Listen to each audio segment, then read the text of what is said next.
Hello, this video is being made specifically for three different issues: left sciatica pain, foot pain caused by long periods of walking and the inability to wear appropriate footwear when necessary, and also with some both-sided hip pain on the outside. So we're going to start working on these issues. If you have questions, feel free to hit me with email correspondence or call, or when you come in for visits, please let me know. So without further ado, let's just break all three problems down. So we're going to start with the left sciatic issue. We're going to just provide one exercise to begin with for this, and it's important to understand what we're trying to accomplish here. What we're trying to do with this is provide a conscious effort through motion to provide a lengthening and a unslackening of the nerve running through the leg. Now, as we do that, as it runs through a compressed area, there's a potential that you might get more numbness and tingling as you perform this. I want you to know that that's okay. It's something that may happen, and I want you to just try to provide some control and tolerance and appreciate the motion that you're doing to try to overcome this. What you want to focus on is my pain better, and is my numbness and tingling better after a period of time after I perform it. So what you're going to do with this left leg, we're going to raise it up, and you can either use a towel behind your knee or use your hands behind your knee. You're going to pull the hip up, the knee up as far as we feel comfortable. You're going to gently dorsiflex, so bring that ankle upwards. And then from there, what we're going to do is actively, slowly kick our knee into extension until tension is felt. So from that point of tension, you can perform this one of two ways. Either you can kick up and down with the ankle continuously being held into that upward position, or you can work right until that point of tension and then begin to point the toe up and down. So what you're going to do for this one is perform this approximately 15 to 20 repetitions, and this is when you're going to perform a number of different times throughout the day. I would think 4 to 6 is adequate for now. So 4 to 6 times a day, you're going to perform 15 to 20 repetitions of that exercise. All right, from there, to begin with the hips, I'm going to give you a couple things to start to work on that I feel are at the basis extremely important. So first one, we talked about bracing. What we want to do, I think it's very important, is to try to start creating a disconnect between the lower back creating motion to facilitate a stabilizing in the hips. So we want that to reverse. We want to have stability in the hips while or in the back while we're performing motion, more motion in the hips. So first thing we're going to try to work on is abdominal bracing. If you have questions about this, please bring it to the table when coming in next time, because this can be somewhat difficult of a concept to understand. And I want you to try to understand that it's something you're going to continuously try to practice and you will get better at. So you're not going to see much activity for this one, but what I'm going to do is focus on my belly button and spine being floating in space, a rope attached between the two of them. I'm going to try to create tension on that rope such that I just create a tension. And so you're not seeing much activation on me, but what I'm doing is I'm creating tension such that I'm feeling almost like a grabbing or a bracing sensation or a contraction both in my back and in my abs. So that tension on the rope helps, or think about like your abs kind of reaching around and grabbing into your back and also facilitating and pulling up. So some things to note that I'm not doing, I'm not flaring my ribs. So some people either bring their head up, bring their shoulders up, or they even move their back. I've seen all sorts of funky things. You don't want to see any motion. It's just a bracing technique. So try to practice that. I would perform 5-second holds, and I would do 10 repetitions. And this is one of those ones, all of them from here on out are just going to be performed at a once or twice a daily basis. So 10 reps, 5-second holds. You could do a second set if you have the time. So from there, it's going to tie into our next exercise. So we're still going to be in the same position. You're going to perform the bracing technique. So brace up as you perform this, and you're going to start just simply doing bridges. So what I'm looking for in a bridge I'm looking at the back stays in a stable position. It's not moving. Okay, notice how my torso is really just being carried up by my hips and that there's no motion. Whether it's a extra bend in the back, see, that would be wrong, or a bend up of the belly. I'm trying to keep everything straight and focused as I perform this. And I'm really just using my hips. I'm pushing my heels up. And I'm just feeling all the work being performed here while I'm creating stability here. So this is the first beginning exercise. Perform 10 repetitions, 2 sets. You can perform that once or twice a day. From there, we're going to start with a very simple crawl, and then we'll work into some stretches. So what I'm doing, I'll show you from a front position and then show you from a back side position. So front-wise, you're looking at your head being straight forward, your knees in line with your hips, and your hands in line with your shoulders. And what I'm going to do is perform a crawl such that I'm lifting up my opposite knee and opposite hand. So you notice it's more of a straight up lifting. It's not like I'm lifting out. I'm just lifting literally straight up. So once again, I'm performing that bracing we talked about.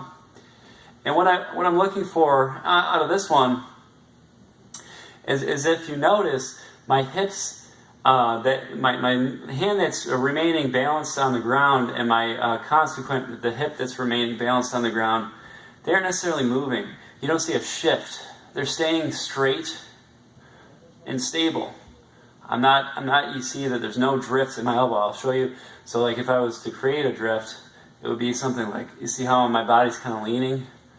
Or even I've seen something like this, where I'm kind of bending in. Everything's staying tight and packed. I'm literally just bracing through my body, trying to make sure that that's transferring the energy and keeping everything balanced. So if I show you from a side view, there's a little more to look at. So see how my back stays relatively neutral, and from here, what I'm going to do is, once again, perform that lift. And notice how my back doesn't change position, my shoulders don't move, and my hips don't move. I'm just trying to keep everything tight. Looks kind of easy, but when you start to do it, it can be difficult. So if that position, that crawl position, is too hard, you can begin by just simply doing it against the wall. So I'm trying to find the best wall.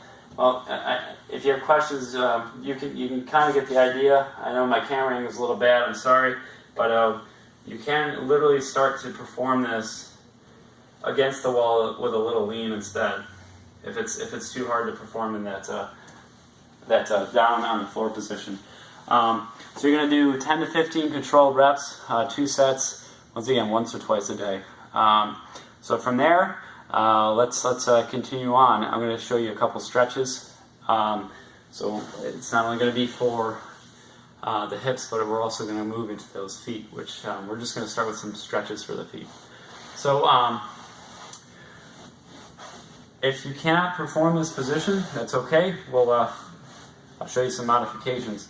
But if you can, what I'd like you to try to do is you're going to form 2 90-degree angles with your hips.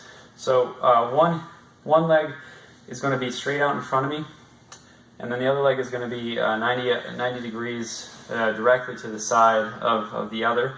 And then already in this position for me, I'm already feeling a decent amount of pull through my inside hip. And I'm also, as you notice, I'm trying to keep my torso upright. So from here, what I'm going to do is, once again, keep my torso rigid. So I'm going to brace up. I'm going to lower my body down towards that front leg until I start to elicit a pull on that leg.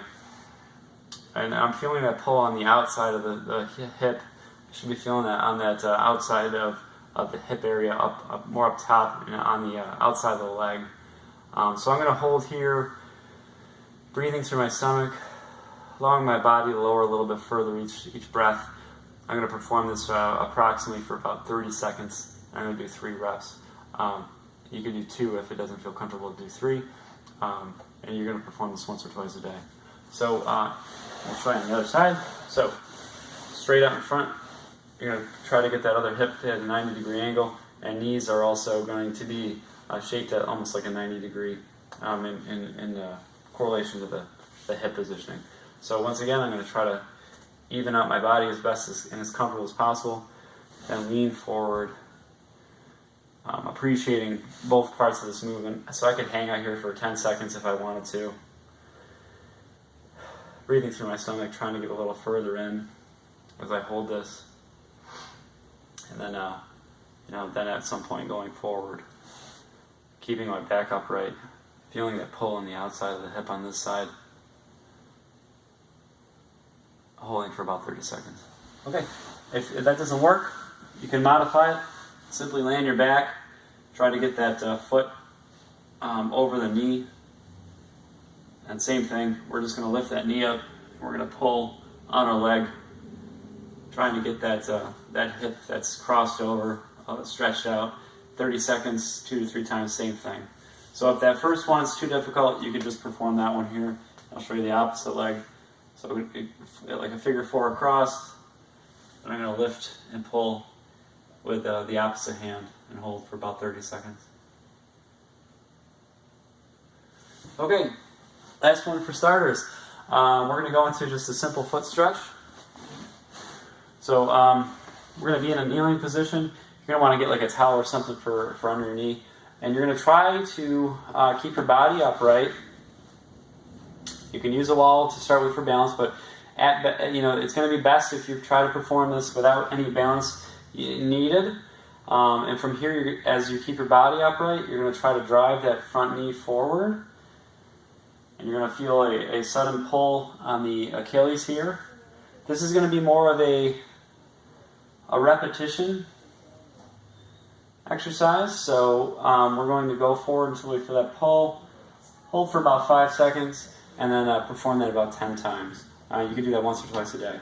So I'll show you opposite foot, lunge position, keeping my body upright,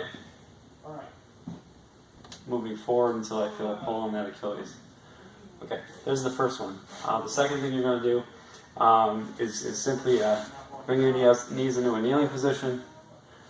What you're going to do is get one foot or both feet, depending on how comfortable you are. So I'll show you just one foot. And what you're going to do is just try to lower your glute down until you feel a pull on the bottom of the foot here. Now I can get all the way to the bottom, but if that's not comfortable, you just want to find that position that works well for you. And this one I would highly recommend starting with a chair near you or something to brace up on. So you can use it as a brace. So like if this is too uncomfortable for you, you can kind of go up a little bit. So notice my toes are curled under my foot. I'm just hanging out there. So I'm going to hold that for about 30 seconds, perform it on both feet, and then just go into a second round of 30-second holds. Perform that once or twice a day. That should start our program off well. If you have any questions, feel free to let me know.